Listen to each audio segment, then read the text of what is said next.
This is Pet Life Radio. Let's talk pets.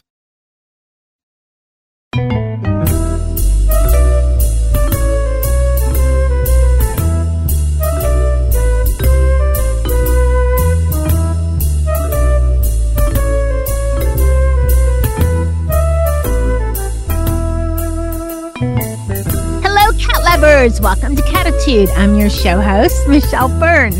So, one of the new things, and it's not even that new anymore, is telehealth, virtual visits, and doing what you can with your cat virtually versus having to go to a veterinarian or having to other ways communicate with somebody that could help your cat. Virtually is the way to go, but there's a lot of questions on how it works, what to do. Is it good for all behaviors? My guest today is the founding partner of a virtual veterinary medicine company, and we have the answers for you. So stay tuned. We'll be right back. Take a bite out of your competition. Advertise your business with an ad in Pet Life Radio podcasts and radio shows.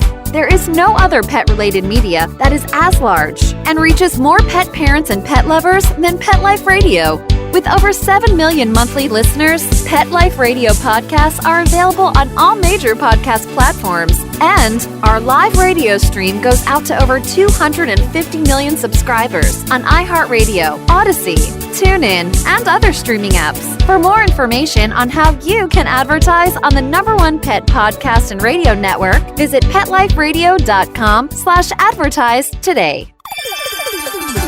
Let's Talk Pets on PetLifeRadio.com.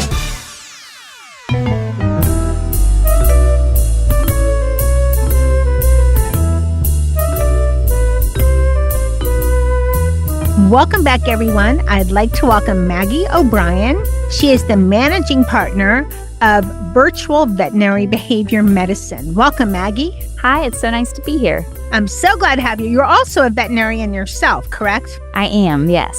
Okay, so I should have said Dr. Maggie O'Brian. I answer to both. Okay, thank you. Can you share your background with us? Yes, of course. Yes. So I am a board-certified veterinary behaviorist. So just like in human medicine, where you can specialize in a certain area, veterinarians can do the same thing. So you can do cardiology or dermatology. And then I chose behavior because I think it's the best of all the specialties. So all I do from a professional standpoint is work with pet parents to help dogs and cats with behavior concerns. So it's a very fun, unique little area of veterinary medicine. And then personally, I live in Charlotte, North Carolina, and I have a wonderful husband and a 1.5-year-old. And unfortunately, the husband is very, very allergic to kitty cats, but we do have a beagle mix named Mashed Potatoes as well. What's your beagle's name? Her name is Mashed Potatoes. I was on board, but it was not my original idea. That's an adorable name. She's a good girl. Okay, thanks, Maggie, for sharing that. Let's talk about how virtual visits work, because people have heard more, I think, about teledoc, where you're sharing symptoms of what your cat might have.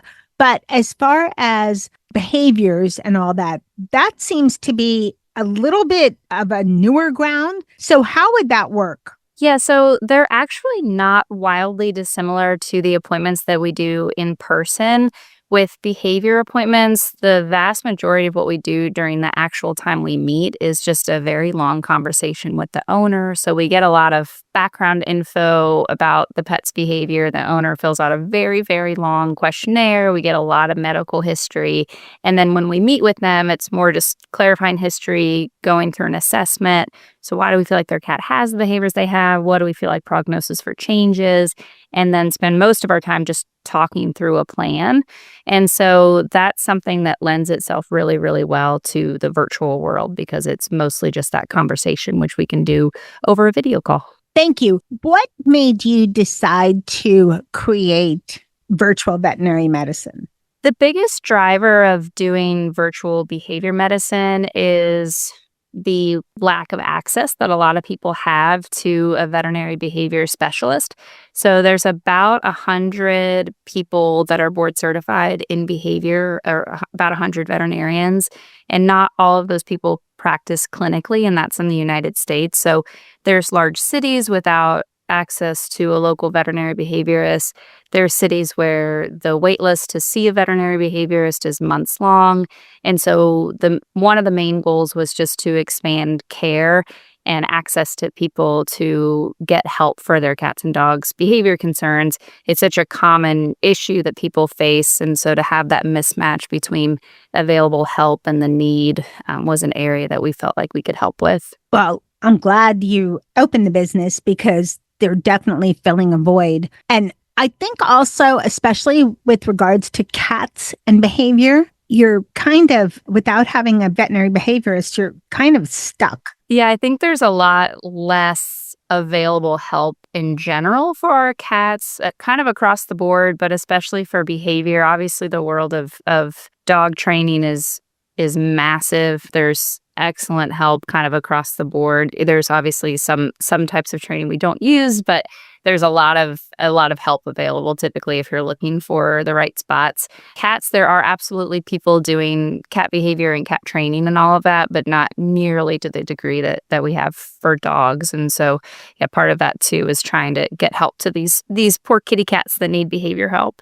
Thank you. What are the best behaviors to discuss virtually? And I understand that it could be all. There could be some that are better than others. And there could be some that we wouldn't think of, but that would be a good behavior to discuss. Yeah, so the most common issues we see in person and virtually, again, all lend themselves pretty well to virtual medicine. So we tend to select, just because of the specialty aspect, we tend to select for things like aggression, whether that's towards familiar people, unfamiliar people, towards other cats in the house.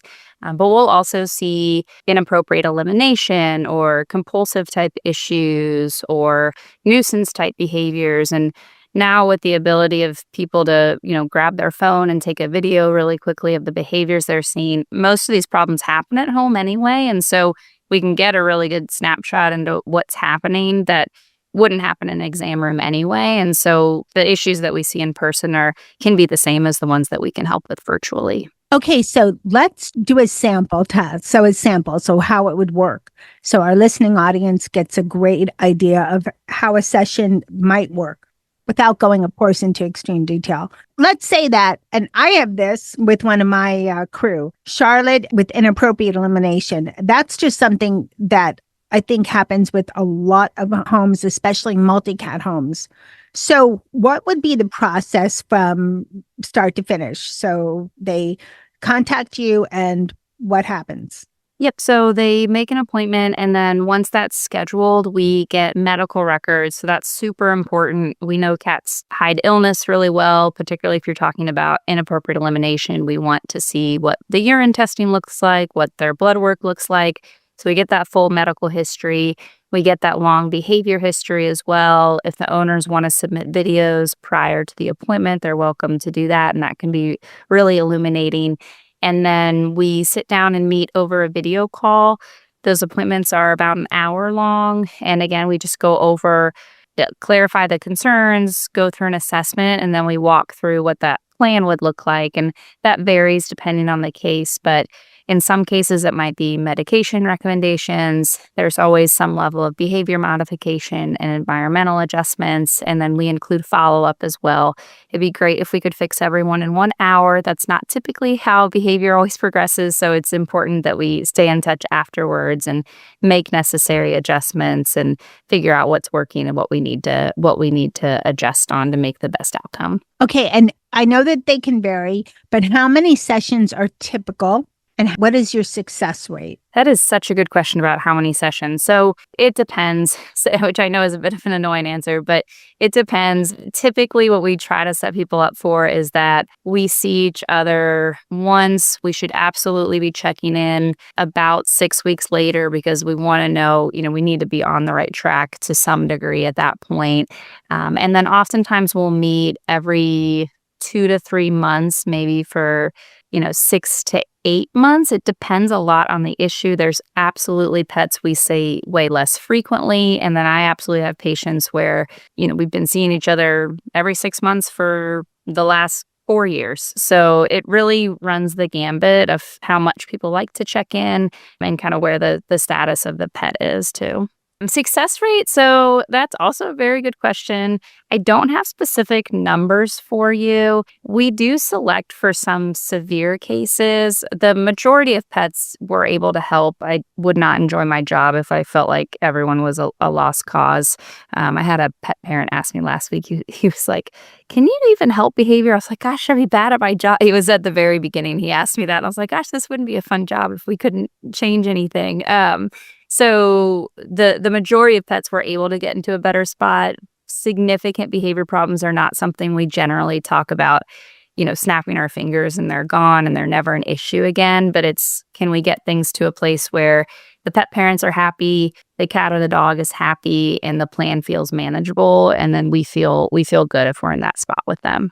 You know what? In listening to your responses, it feels like therapy for your cats through the pet parent. Yes. So it is a lot of talking with the owner about what we want to implement, how do we respond to the problem. It is a lot of, again, we do discuss medications as veterinary professionals as well, if that tends to be part of the goals. But we do equate it a lot to human mental health professionals because there's a lot of overlap between needing ongoing care in some cases and needing kind of a full management plan. Yeah, I think it's great because like you said, there is a void. And the other challenge is that cats are, they're not so easy to transport to a vet or to a veterinary behaviorist in real life, like live versus over, virtually. So I think it's a great idea. I think it's going to be an area of feline health that is going to be expanding, and you're on the forefront. Yeah, I was just agreeing with you. Okay. I love to be agreed with. So don't we all? So Maggie, are there any other tips you can offer our listeners if they're considering virtual behavior for their cats? Yeah, so I would just encourage them to always talk to their primary care veterinarian. We onboard primary care as kind of part of the care team, especially with the virtual nature. So we want to get the medical records and everything. So it's always good to loop primary care into everything and bring up your behavior concerns. And then I would just see seeking care earlier rather than later. Behavior problems do not tend to get better naturally or on their own, especially things like inner cat aggression. We talk about cats being a little more prone to dispersal rather than reconciliation. And so if you have something brewing between the cats, the more repeated negative interactions they have, that can be really detrimental for our prognosis. So we're always advocates of the sooner the better to get behavior help. Thank you so much. All right, we're going to take a quick break and we'll be right back. So stay tuned. Gifts for my pets, sparkle and love, under the tree, from heaven above. Gifts for my pets, joy in the air, unwrapping dreams without a care. Elevate your cat's eating experience with the Cat Tree Tray. The Cat Tree Tray keeps your cat's food off the floor and is conveniently located on the cat tree. Go to cattreetray.com. Bring home a luxury French Bulldog from the world-famous Tom King's Kennel. Premium French Bulldogs from excellent European bloodlines. Superior puppy care and lifetime health guarantee for your perfect companion. Use code TomKingsMagic for a magical holiday discount. Visit TomKingsKennel.com and find your perfect Frenchie today. Your pets will be over the moon with sparkly jewelry from Over the Moon Jewelry. Beautiful handcrafted matching jewelry for you and your pet. Wire-wrapped, beaded contemporary necklaces, bracelets, and charms. Go to overthemoonjewelry.com. Gifts for my pets, joy in the air, unwrapping dreams without a care. Let's talk pets Let's talk pets on Pet Life Radio. Pet Life Radio. PetLifeRadio.com. Welcome back, everyone. We're talking to Dr. Maggie O'Brian. She is the managing partner of Virtual Veterinary Medicine. And we talked about virtual veterinary medicine in the first half. We're going to talk about something a little different but related. So, Maggie, when we were prior to the show, we were talking, you mentioned something called stranger danger. And I thought that was just for little kids, but that's a thing for cats. So what is that?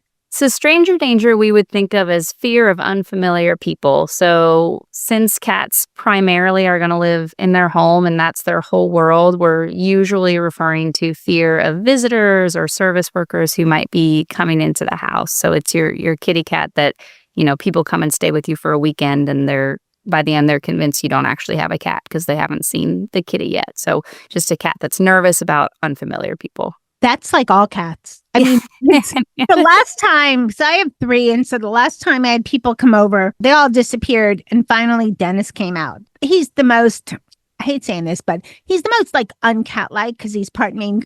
He's pretty friendly and he'll check out things. And the others are just goodbye. I am done. Why are these people in my home? And during the holidays, we have a lot of people in and out. So what can people do to make sure their cats are not freaked out? Yes. And like you mentioned, it's much more common that kitties are not as much Dennis-like and that they are more inclined to hide. So we'll see cats for all these different problems. And part of our questionnaire is, what does your cat do when visitors come over? And it's almost never why they're coming in, but it'll say hides every time. The majority of kitty cats do not want to be, the greeters at the door. So when we see them, it's usually for hiding. It can kind of run the gambit. You can get cats that completely hide. You never see them. You can get the ones that are out but don't want to be reached for. And then you can get more unique, but we absolutely see occasional kitty cats who are more inclined to be offensive when they feel threatened. So they may approach, bat or bite unfamiliar people that are entering the property, which is always a very interesting case for me to see. It's a little more dog-like, but we will see that on occasion as well. And it's dangerous because cats carry a lot of bacteria. Yes, that can be very dangerous. And it's I think it takes people by more surprise as well. Okay, so we know the cat is freaked out. Even though Dennis is okay with strangers, he's not the best. So what is the cat going through from the cat viewpoint? So it's a perception of threat. So I find this person to be threatening. I find this interaction to be threatening. And the way that cats deal with threat is going to vary amongst individuals. So again, majority are going to hide. You're going to get some that will sit there and tolerate it. And then you'll get the more offensive kitties. But it's just the way that they perceive. I don't know this person. I don't feel safe around them. And so I want to keep distance from them. Is there anything we can do as pet parents to make it easier other than, you can't go with never having people in your home, especially, even if you're not a people person, you might have the occasional repair person or significant other. So how can we make our cats more people friendly or tolerant of strangers in their home? Yes. So we don't necessarily need to make them social butterflies. So it is always good to have an escape route available. If they want to hide, they can hide. If people notice that the cat's under the bed in the, master bedroom upstairs away from everything, that would tell me that the cat is even too nervous with that setup. So if they're a cat that wants to hide, we try to set that environment up to lower stress. So white noise to block out the sound of the visitors. You can get bonus points if you add music on. And then you can provide them with food toys or pheromones or things to lower stress. If they want to be in the general area of the person, it's good to be their advocate and ask that people not pet them until they come up and ask for pets. People can throw treats and talk nicely to the kitty, but generally we want to be avoiding direct contact unless that cat is clearly asking for pets. So we kind of say not all people are huggers and not all cats want to be pet by strangers. That's a great point because so often and these are people that have cats, so they should be aware. They'll go to pet a cat. Like Molly, do not touch her. She's not a hugger. You are considered her royal friend if she lets you pet her. Yes. So that's how she rolls. And that's how a lot of cats are. So I don't get why people that are cat people go ahead with that. Maybe it's just an auto reflex, right? We see a cute kitty, we want to pet him. I definitely get the instinct. I'm very good at fighting it, but I definitely understand the urge to reach for the kitty. I also think there's a potential general misconception that if a cat is accepting pets, and even if they weren't asking for them, that they probably really liked that and walked away like, oh my gosh, that was so nice. But generally, a cat that's just tolerating a pet wouldn't be a win for that cat. So you want it when it's voluntary on their end, meaning they come up and they, nudge, or they put their little chin or their cheek next to you and want pets, then that's kind of an everybody wins, and that's going to make them more trusting of strangers and certainly more trusting of that person in the future. Okay, thank you. Maggie, what do we do with our cats that are aggressive and attacking our guests, which is definitely difficult whether you have your family coming over or a service person coming over? Yeah, so those are more tricky. And as you indicated before, cats can carry disease in their mouth and their claws, so it's not a safe situation if they're going up and being aggressive. We generally say if you're having a party, if it's Christmas, Thanksgiving, if it's a plumber that's coming over to do things, those are situations where we're just going to separate the cat entirely. It's just not going to be worth the safety risk. The cat is probably going to be stressed out during any attempt to interact with those bigger gatherings. So it's going to be best for everyone just to separate them. If it's a person that you want them to get to know, so it's a friend that moved to town that you think is going to be over all the time, or if it's a new significant other, then we can do slow intros. It typically just the cat needs to be harness trained, which is its own separate thing that you need to work on individually, but it absolutely can be done. And then again, we work on, visitor comes in door. Oh my gosh, it's our new friend, Steve. We love Steve, and talk to them really nicely.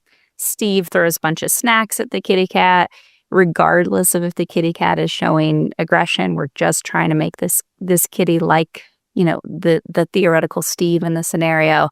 So you try to build up that rapport, and sometimes it takes a few visits, but with repetition, you try to get them to the point where it's like, oh yeah, that's that person I like. And a lot of this has to do with the fact that cats are very territorial. Yeah, they can be much more inclined to be offensive in their own space. And so you'll get an occasional cat that it's usually directed at other animals, but you will get an occasional cat that anyone coming on the property, they're ready to go and tell that person to go away. I think it's an amazing gift with anyone that when they're able to understand the mind of a cat, as you apparently do, because they are tricky. They're very misunderstood little kitties, and I think they deserve, all the effort that you and people like you put into trying to help increase understanding of why they're doing the things that they do and how we can best help them live their best life when they're with us.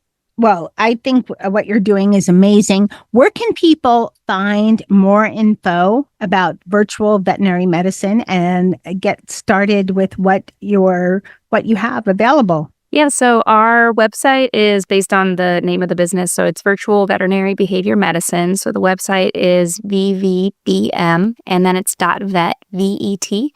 You could also just Google Virtual Veterinary Behavior Medicine or my name. And then it'll take you to that site, and it goes through the services, how we incorporate primary care, what appointments look like. And then obviously more than welcome to email us at any point with questions or call our office with any questions. We're happy to answer anything. And that's the way you find us. Maggie, thank you so much for coming on Cattitude. I so appreciate all your information. Folks, be sure to Google Virtual Veterinary Behavior Medicine, and we will have on the page for this episode on PetLifeRadio.com under Cattitude, we will have a bio of Maggie and as well as a link to the website. Again, Maggie, thank you so much. Thank you so much for having me, Michelle. I hope you all enjoyed the show. I want to thank Dr. Maggie O'Brian of Virtual Veterinary Behavior Medicine for coming on Cattitude. Thanks to all the listeners of Cattitude. I so appreciate that you've been so loyal for so long. Thank you. Thank you. Thanks to my cat crew. They teach me things all the time. Thank you, Dennis, Molly, and Charlotte. Thanks, of course, to my amazing producer, Mark Winter. He works magic so that our podcasts sound amazing when you're listening. So thank you, Mark. And hey, remember, Lose the attitude. Have Cattitude.